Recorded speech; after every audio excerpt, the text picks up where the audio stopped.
Vamos direto ao ponto, tá?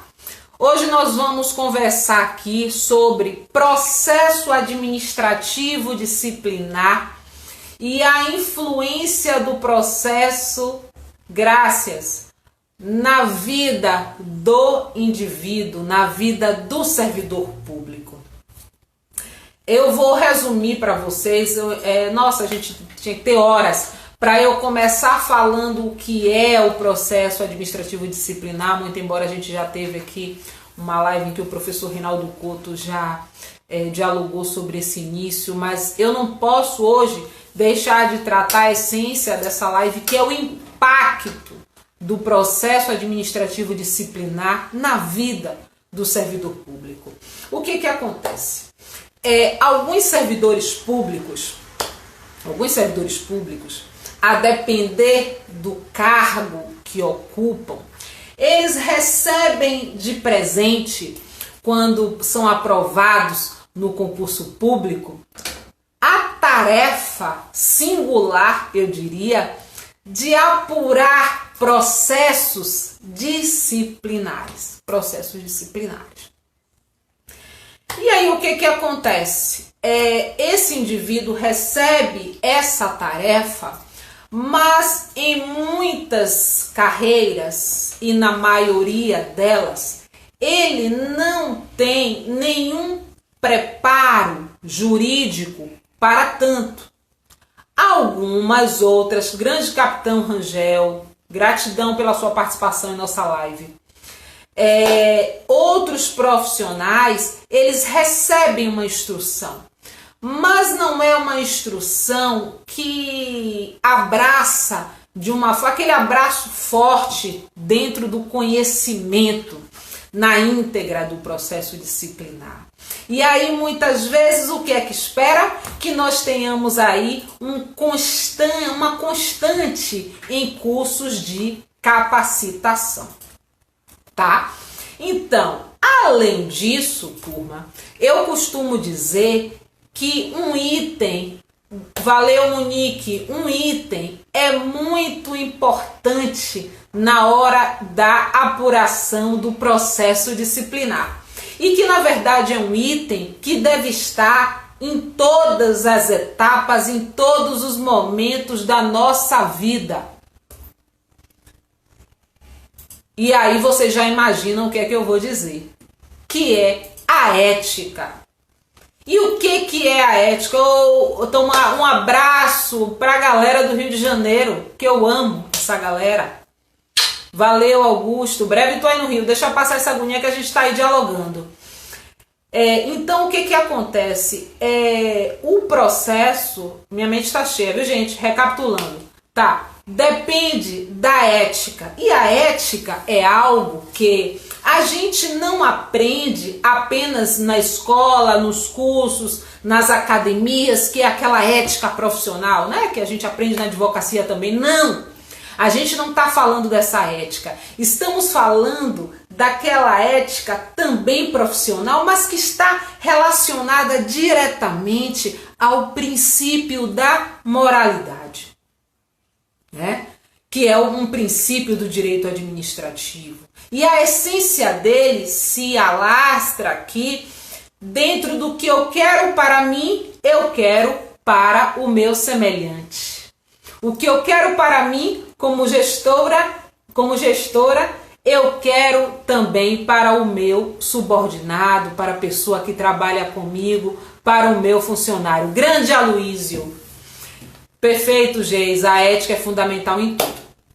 Então, o que acontece? Quando isso falta a mim, eu tenho maiores dificuldades a apurar um processo disciplinar com toda tranquilidade, lisura, baseado na legalidade, respeitando todos os princípios, porque eu costumo dizer, gente, sempre o seguinte: se um diploma legal, como a Constituição, como um estatuto, andassem sozinhos, ou seja, se eles falassem por si só, eles não precisariam de intérpretes. Vocês concordam comigo? Seria automático, mas não é, intérprete existe para enquadrar a situação no que está escrito no estatuto e não o contrário.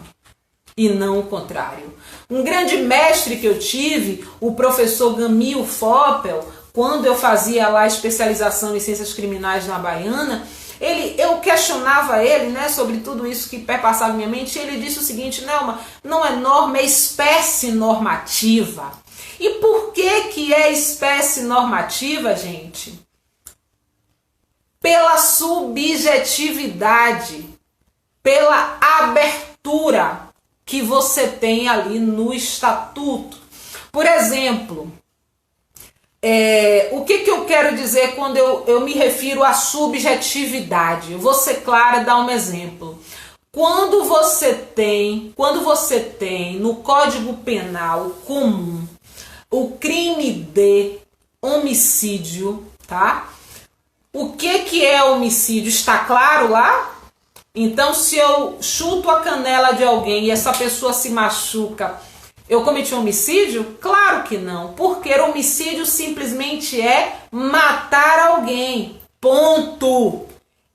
Está claro, eu sei o que é aquela conduta, eu sei identificar a conduta.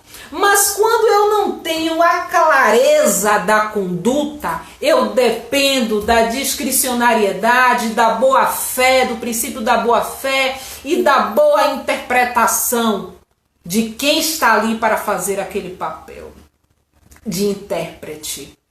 Por quê? Porque a espécie normativa, ela não é clara no sentido de dizer, de fato eu cometi porque está aqui claramente. O que eu fiz se encaixa com o que está aqui posto. E não é assim que funciona. Então, quando eu digo, por exemplo, na esfera militar, que alguém se indisciplinou, eu precisaria ter o conceito claro e real do que é indisciplina. Se comportar em desacordo com as normas ético-morais é tudo muito aberto, tudo muito amplo. Então, eu fico ali à mercê de quem está apurando aquele processo. E aí é que a gente esbarra na ética, né, do indivíduo que está ali para fazer isso. Só que, muitas vezes, a gente não esbarra só na ética. A gente também, muito bem, amigo, até a discricionariedade ela é limitada, tá lá muito claro, perfeitamente, Suzá. Então, eu não esbarro só na ética, eu esbarro também na tecnicidade. É importante ser técnico na apuração dos processos. É importante. O processo disciplinar, e meus mestres já diziam, e eu aqui bebi muito do conhecimento deles e também comecei a desenhar meus próprios conceitos, e aqui eu vou trazer alguns deles para vocês, e aí vou deixar para que vocês reflitam. Esses grandes mestres já diziam o seguinte... 2 pontos. Gente, quando eu digo o seguinte, 2 pontos, é porque eu esqueci o que é que eu ia dizer, tá? Então, como minha cabeça fica muito cheia, eu vou tentando... obrigada, Suzá. Eu vou tentando arrumar para ver se vem, só que não veio, tá? Então, eu vou recapitular de algum lugar que a gente parou lá atrás. Que é a questão da... Não dê risada, Suzá. Que é a questão da tecnicidade. Nós precisamos da tecnicidade desse profissional. Então é importante que as autoridades governamentais invistam em capacitação. Capacitação não de efeito multiplicador. Passa o que sabe para os coleguinhas. Não estamos falando... Oi, Igor! Não estamos falando disso aqui. Estamos falando de trazer professores profissionais com capacitação para capacitar outras pessoas. Não é o passo ou repassa de informação, porque às vezes aquele não sabe tanto, quando ele vai passar, ele passa sabendo menos ainda. Não estamos falando disso aqui, tá certo? O que a gente tem observado nos estudos e pesquisas que nós fazemos dentro das instituições públicas de uma forma geral pelo Brasil? É que o número de suicídio, o número de casos de suicídios, depressão, está muito relacionado aos resultados de processos disciplinares. Pasmem com isso. Porque isso influencia diretamente na vida do indivíduo. O cara está respondendo um processo disciplinar, ele vai para casa e ele nem dorme. Ele está preocupado se é um PAD, se ele vai perder o emprego dele, se é um processo disciplinar, ele quer saber qual é a sanção administrativa que ele vai ter. Então é preciso muita cautela, muita ética, muito cuidado e muito conhecimento na hora que for ali apurar o processo disciplinar. Saber que você está lidando com vidas. Óbvio, a atividade correcional, ela precisa cumprir o seu papel. Qual é o seu papel? De correção, de corrigir a conduta do servidor público. O objetivo do processo disciplinar é esse, a correção da conduta, né? Por quê? Porque nós queremos um funcionário público ajustado, ó. Ele está fora do molde, a gente quer arrumá-lo dentro do molde. É isso que nós queremos quando a gente apura um processo, quando a gente chega ali a uma conclusão. Tem uma série de fatores que a gente acaba discordando aí na prática do que vem acontecendo com o processo disciplinar, que é uma ferramenta legal, mas que muitas vezes é utilizado como forma de perseguição. É lamentável, mas é uma realidade, tá? Muitas pessoas, infelizmente, nós sabemos que os servidores públicos são extraídos da sociedade, nossa sociedade anda um pouquinho dodói, então tem muitos psicopatas aí no meio do serviço público, né? Tem até uma psicóloga amiga nossa que fez um estudo importantíssimo, eu vou tentar trazê-la para nós discutirmos, o título do livro é A Psicopatia no Serviço Público. Então o cara traz suas frustrações, seus problemas e descarrega ali dentro no ambiente de trabalho, e todo mundo passa por isso, do pequeno ao grande, tá? Então vamos procurar nos cuidar lá fora, né? Procurar um psicólogo, alguma coisa assim, para que quando nós cheguemos ali a lidar com os nossos funcionários, com os nossos subordinados, nós utilizemos aí o processo disciplinar como uma ferramenta coerente e que seja justa e que a gente consiga se aproximar, né? Ser justo é um pouco difícil, mas se aproximar da justiça que a gente tanto espera, tá? Um ponto que eu queria dizer, e outra, muito importante, um ponto muito importante,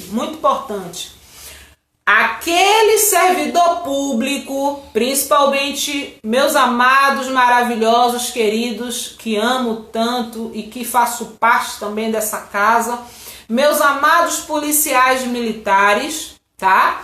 Que prestam um serviço, que é um serviço por si só estressante, né? E aí vão para as ruas sabendo que está respondendo um processo. Se ele deu causa, parabéns, um abraço, lamentamos, esperamos que dê tudo certo. Mas se ele não deu causa, se for realmente uma ferramenta de perseguição, é lamentável. E é preocupante porque o credor do serviço público, que é a sociedade, já não vai ter um bom profissional prestando um bom serviço a ela, tá? Existem 5 principais aí, princípios. Fernando, já estava sentindo sua falta, não vi você entrar na sala, tô lhe vendo agora, viu? Tudo bem? 5 princípios, tá? Do processo disciplinar, que são os mais vistos por nós. Legalidade, impessoalidade, moralidade, publicidade, eficiência, esses belos, lindos, maravilhosos princípios, mas que às vezes a gente aí dá uma escorregada neles e acaba prejudicando vidas. Isso é grave, tá? Tem um princípio, eu falei a vocês que surgiram algumas coisas que foram, na verdade, teorias, né? Que a gente vai estudando e vai formatando uma nova teoria dentro do que já existe. O princípio da publicidade, o que é que ele diz? Que todo ato público precisa ser, como o próprio nome já diz, e sendo redundante, ser publicizado, ele precisa ser público, dar conhecimento à sociedade do que está acontecendo. Agora, existem situações em que esses processos precisam tramitar em reservado. Mas essa tramitação em reservado, ela não pode ocorrer pelos envolvidos, e sim pela natureza do feito, tá certo? Então não é porque é Nelma ou João ou Maria que está no processo que nós devemos colocar ali em reservado. Não, meu príncipe, não. O que vai fazer com que o processo tramite em reservado é a natureza dele. Se você tem um estupro, por exemplo, que ocorre no órgão público, isso deve tramitar em reservado.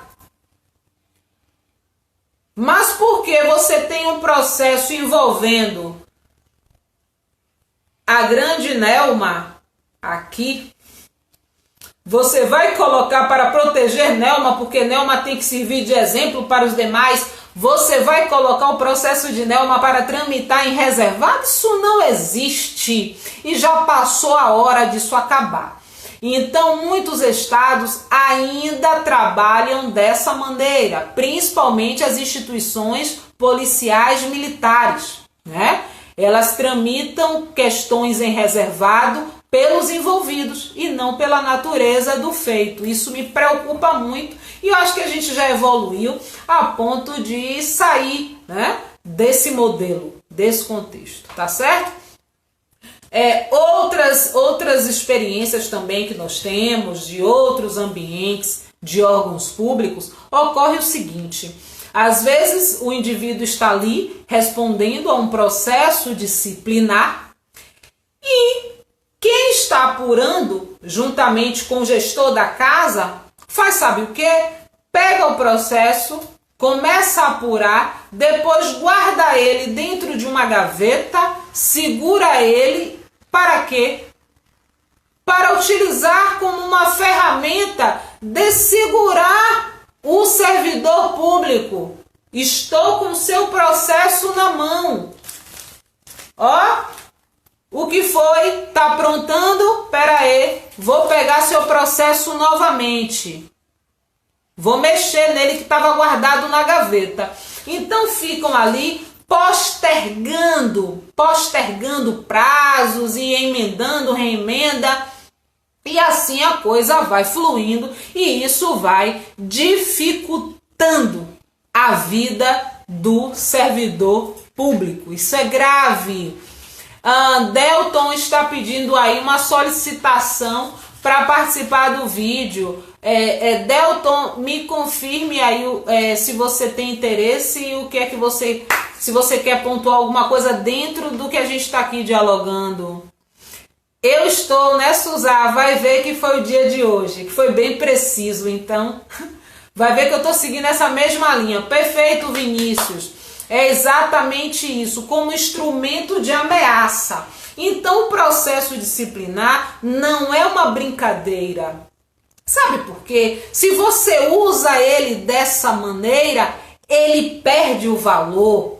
Aí sim, ele deixa de exemplar. Porque o cara diz, tô respondendo o processo, deixa lá. Normal.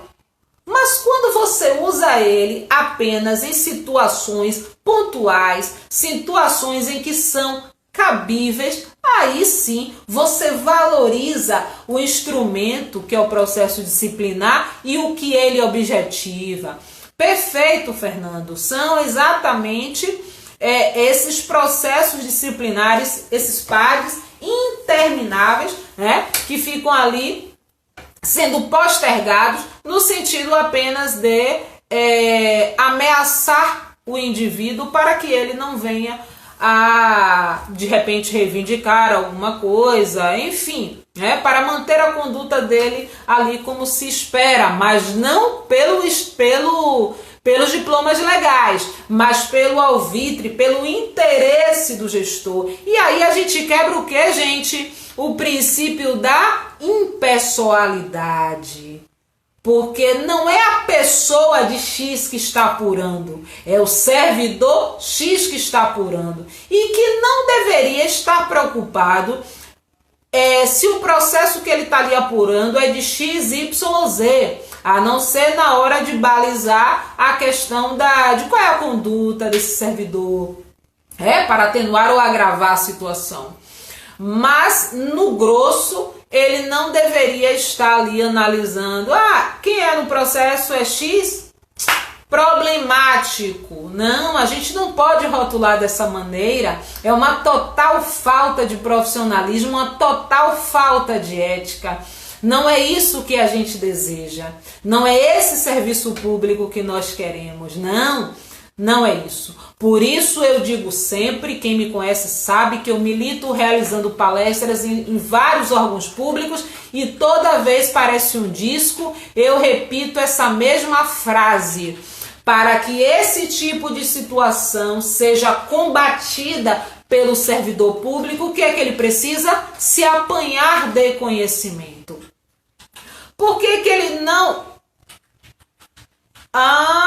que maravilha! Um abraço aí, Zé Ramalho. Abraço gigante. Valeu a participação aí em nossa live. Pronto, como o Suzai está dizendo, não podemos atuar dentro dessa seara como se estivéssemos administrando uma empresa nossa. Não, é serviço público, entende? Então o princípio da impessoalidade, ele precisa sim ser respeitado. Outra coisa que nós sempre batemos e trazemos, eu vou trazer de novo. Gente, órgão público não é lugar de se levar problemas de relações de consumo. Não. Para quem não sabe, existe uma pasta chamada Direito do Consumidor. Ou seja, se você é o dono da padaria e Maria, que é servidora pública, comprou o pão e não pagou, resolva seu problema em outra esfera. Você não tem que ir lá no órgão público de Maria para ser recebido na ouvidoria para falar sobre Maria e depois Maria ser chamada e de repente está respondendo processo disciplinar. Veja se isso tem cabimento. Isso não tem o menor cabimento. O menor cabimento. Tá? Então, o profissionalismo é a chave, grande Rosival, o profissionalismo é a chave de uma boa administração. A ética, a empatia são verdadeiras chaves, tá? E eu digo e insisto, o servidor público precisa conhecer a sua Constituição Federal e saber que existe uma pirâmide. Uma pirâmide que nós que somos da área jurídica sabemos da existência dela e que no topo tá lá, a Constituição Federal. O que quer dizer que o que está abaixo dela, com ela tem que concordar. E o que não concorda com ela, não é legal. Tá certo? Essa matemática é simples. Então, quando você tem esse conhecimento, quando você, por exemplo, bate um papo desse, como nós estamos batendo aqui, você vai se alimentando dessas informações e fica mais robusto até para questionar situações dessa natureza, tá? Mas quando você não estuda, não se prepara, não dialoga, esses absurdos vão continuar, tá certo? E você vai levar 8 por 80, como dizem aí no ditado. Por que isso? Por quê? Porque você não tem conhecimento, você não tem o principal, que é a informação. Tá certo? Sim, Fernando aqui traz um outro absurdo, que muitos órgãos públicos utilizam a questão de você estar respondendo a processo disciplinar para impedir a sua participação em cursos de capacitação profissional. Pelo amor de Deus! É sério que esse tipo de coisa ainda acontece? Aí eu pergunto, que tipo de gestão é essa? Qual a preparação e qual é a tecnicidade desses gestores? E esse servidor que aceita tamanho absurdo, que servidor é esse? É um servidor que não está se preparando? É um servidor que vai apenas lá, cumpre o seu papel, voltar para casa, mas não procura conhecer o estatuto que o rege? Nós precisamos nos apanhar mais, nos voltar mais para isso. E entender que o processo disciplinar é sim uma ferramenta legal e por isso deve ser bem utilizada. É preciso saber utilizar essa ferramenta. Eu sei disso, eu bem sei, Fernando. É preciso saber utilizar essa ferramenta, porque senão ela entra no descaso do próprio servidor. Tá? E ao mesmo tempo, se nós recebemos um mistério desse, que é apurar processo disciplinar, vamos fazer isso de forma coerente. Sabe por quê? De repente, num dia eu estou de um lado da mesa, olha, eu estou apurando. Mas no outro dia, eu vou estar de repente, mudança de posição. Alguém está apurando um processo meu. Então, é uma roda, tá certo? Então, todos nós, servidores públicos, temos que entender a essência dessa questão. É preciso seriedade para apurar esses processos. É preciso ética para apurar esses processos. Entender que ele não pode ser uma ferramenta contra o próprio servidor público, porque se assim for, ela está sendo, na verdade, uma ferramenta contra a própria sociedade, que é acreedora do serviço público e não vai ter uma boa prestação de serviço, porque, sinceramente, a psicologia vai explicar isso. A cabeça do servidor público não vai estar funcionando bem para exercer o papel dele, porque de repente ele vai entender que está respondendo a um processo disciplinar de forma equivocada. Tá bom? Sim, Fernando, me diga, tem servidores não concursados também compondo comissões? Porque esse é um requisito basilar. Já me veio isso aqui à mente. Será? E aí, top das galáxias, tudo bem? Como é que está meu trânsito, hein? Topzera. Você estava onde que só apareceu agora? Tô lhe acompanhando daqui, viu? Então, turma, como falava...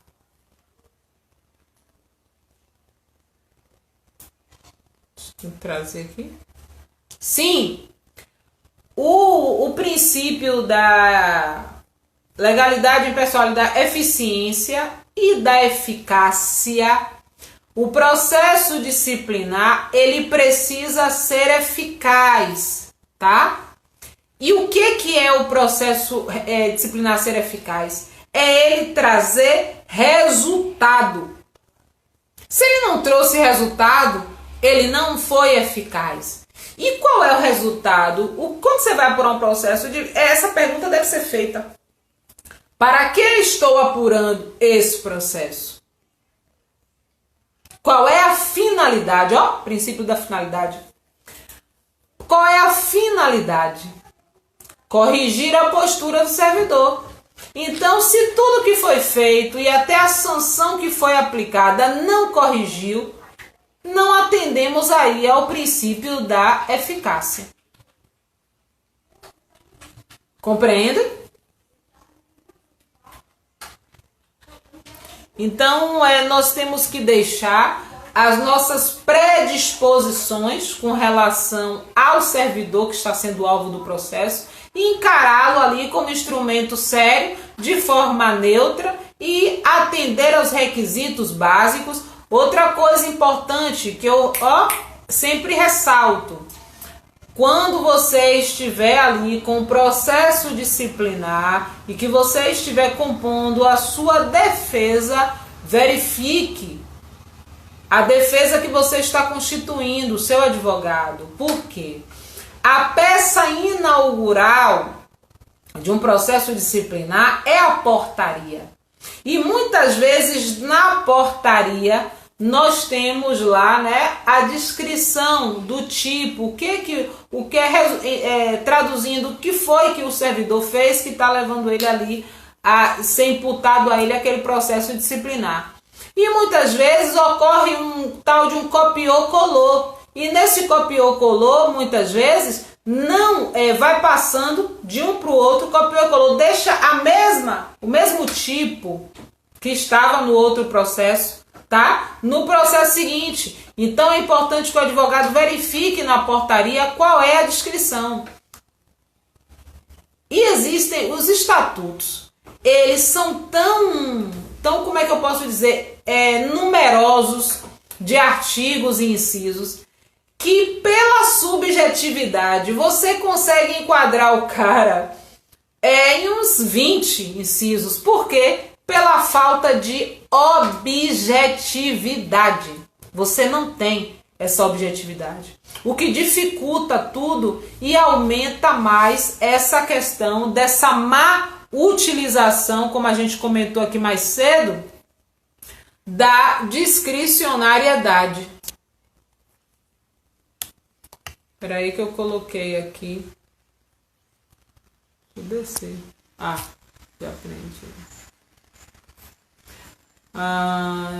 Pronto, isso mesmo, Vinícius. Pode influenciar diretamente no desempenho profissional e na vida pessoal, né, daquele servidor. O cara já vai chegar em casa estressado, tá, com a família, porque ele está se sentindo ali alvo de perseguição. Imagina o absurdo, hein?